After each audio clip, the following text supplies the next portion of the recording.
Hello dear students, I hope that you all are fine and doing great. This is your mathematics teacher Muhammad Tayyib. Today we are going to talk about unit number 15, which is about multiplying and dividing fractions and decimals. Okay, in this unit we are going to learn about multiplying and dividing fractions and decimals. Okay, so let me zoom in for the very first question. Let's solve this one. In this question he says the fraction 1 by 2 is shaded on the fraction wall. So this one is the fraction wall. We can see in the first line he wrote here 1 by 2, then here 1 by 3, 1 by 6, 1 by 8. Okay, so these all are fractions. Like 1 by 2 is a fraction, 1 by 3 is a fraction, 1 by 6, 1 by 8. These all are fractions. Now if we talk about that, how we can say in simple words what is fraction. So we can say fractions means, what does it mean? Parts. Fraction means parts. So somebody can ask me, the student can ask me that what is the meaning of parts in, like, how we can imagine. Okay, so let me give you an example. For example, we have a pizza, right? And we have four parts of pizza, right? Okay, so we read this number. Let's say the number, the fraction is 1 by 2. We can read it like 1 by 2, or we can also read it like 1 divided by 2. 1, this sign is the sign of division. 1 divided by 2. Okay, got it? Okay, so I want to write this image, this diagram in fraction form. How can we write? Okay, so how many total parts do we have in this pizza? So if you count, you say 1, 2, 3 and 4. Total parts are 4. Okay, so we write the sign of division. Then in the denominator means down, we will write the total parts of the pizza. Okay, so we wrote here the total parts of the pizza. Let me remove these signs. Okay, so let's say one slice was eaten by Ali, and the other slice was eaten by Ahmed, and the third slice was eaten by, let's say, Hamoud. Okay, so how many parts of pizza have been eaten? It's 3, so we will write here 3.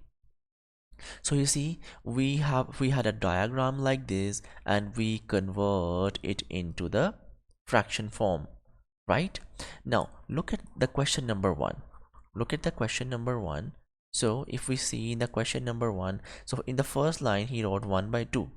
It means that in the first row we have two total parts.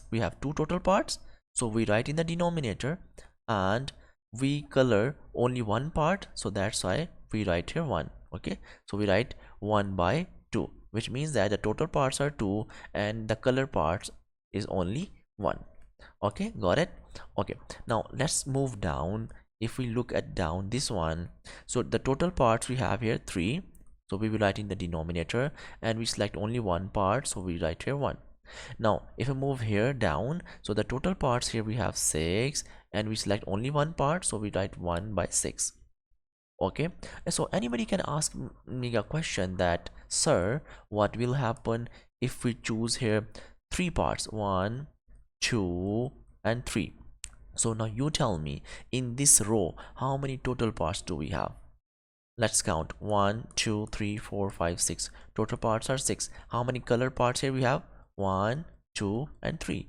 So the answer will be 3 by 6. This is just an example to know how we write the fractions. Okay, got it?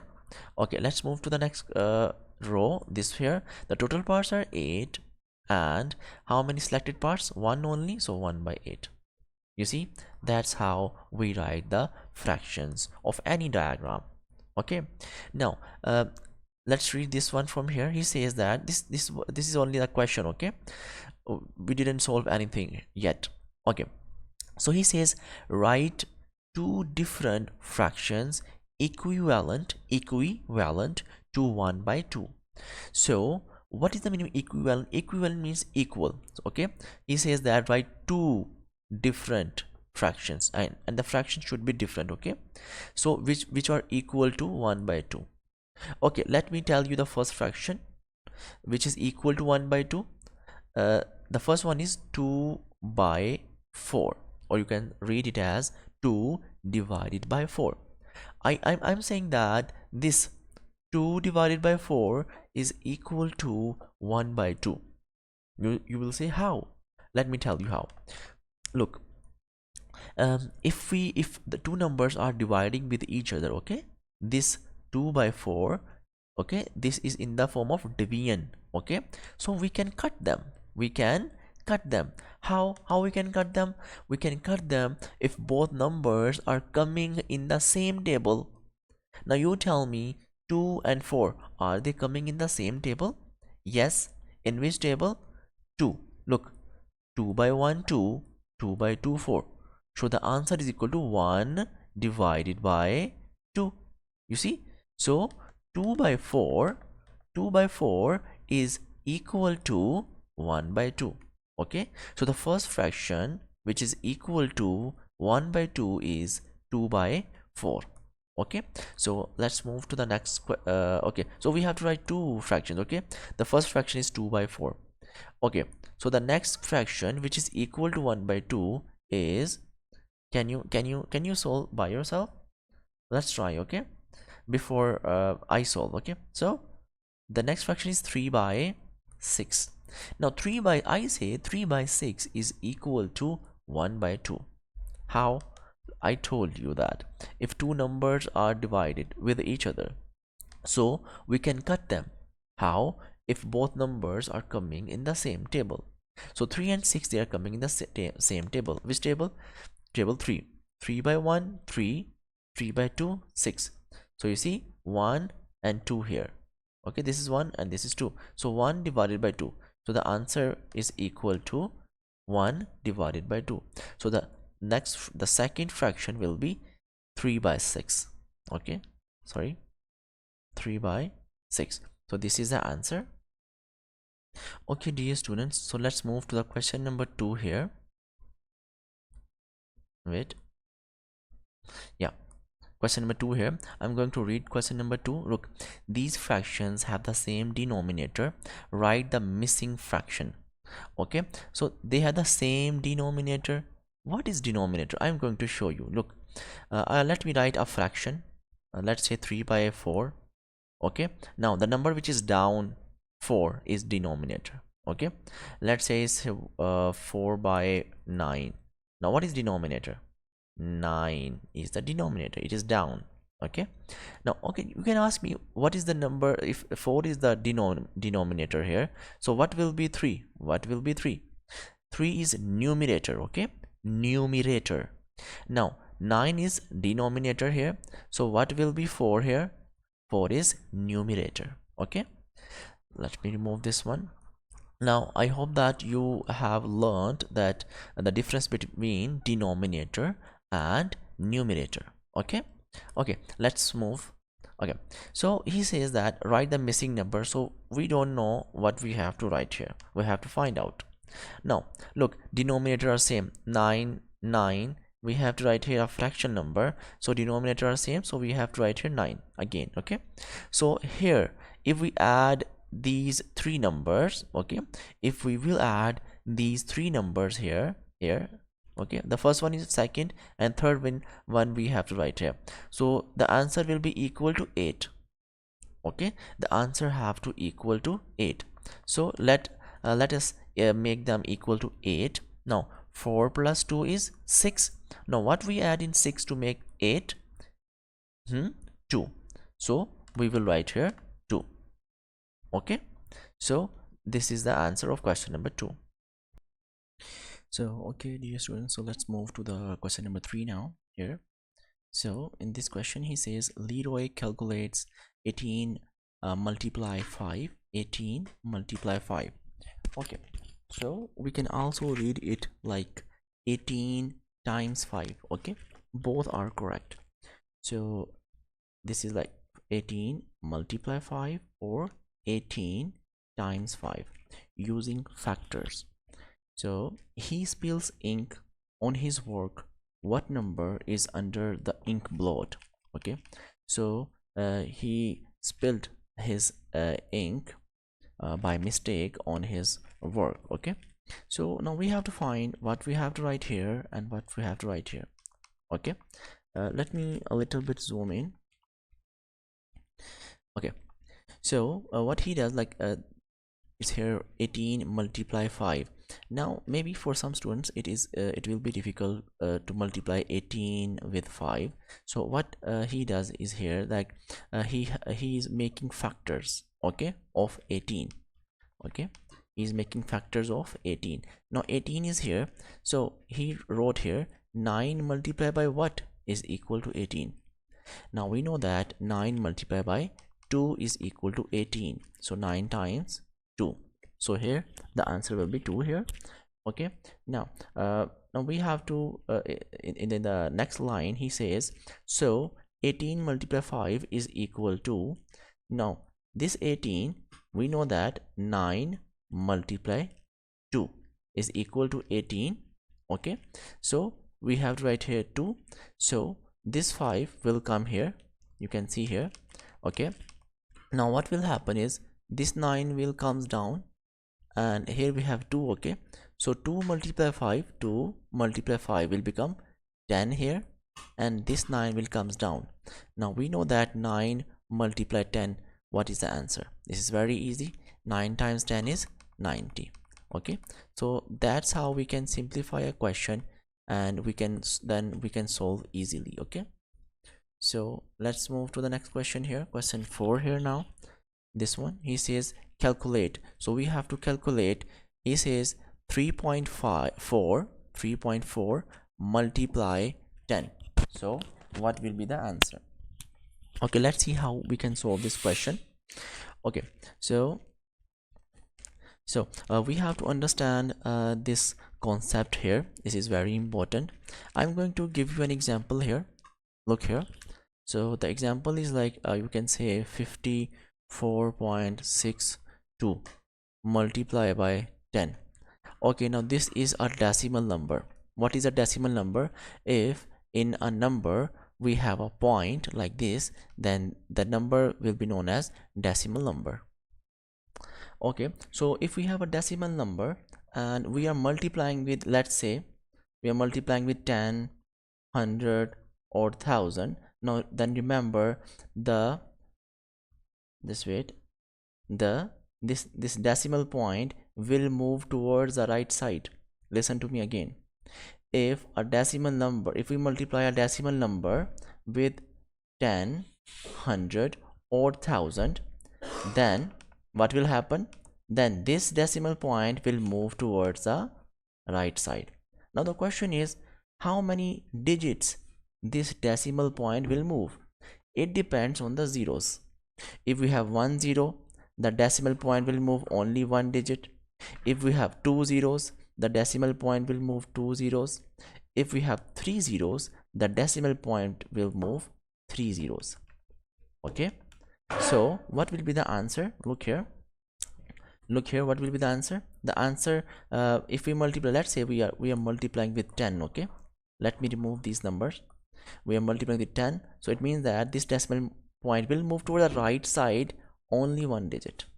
So the answer will be 456.2, which means that 546.2. Okay, now if we see question number 4 part A, this one. Now if you see this one, he says here 3.4 multiply 10. Now we are multiplying. Okay, now if we are multiplying a decimal number, this is a decimal number, yes, 3.4, because we have a point here. Now the point will move towards the left side or right side. Now we know that the point will move right towards the right side because we are multiplying. How many digits it will move? It depends on the zeros. With 1 here, we have 1 0, so it will move only 1 digit. Okay, so it will become 34 point. Now look, I want to talk about this point. Okay, now let's say I wrote here 5. Do you see any point here? No, you don't. Let's say I write here 25 5. Do you see any point here? No. If you don't see any point, then it means that the point is at the end of the number. This is 5. So if you don't see any point here, it means that the point is at the end of a number. Okay, now this you see here 25. Now you don't see any point here, it means the point is at the end of the number. Okay, so if the point is at the end of the number, we can ignore it. Okay, we will not write it, no problem. So we will write 5 and we will write it 25. Okay, so we can ignore the point. So in the same way, we can ignore this point. 34 point, we can write is 34. Got it? Okay, now let's move to question B here. This one, he says that 68 multiplied by 7, or you can say 68 times 7. So let me tell you how we can solve it. You will write here 68 like this and 7 down here and multiply. This is a sign of multiplication. Okay, so we will start from the right side. 7 multiply 8, then we will multiply 7 with 6.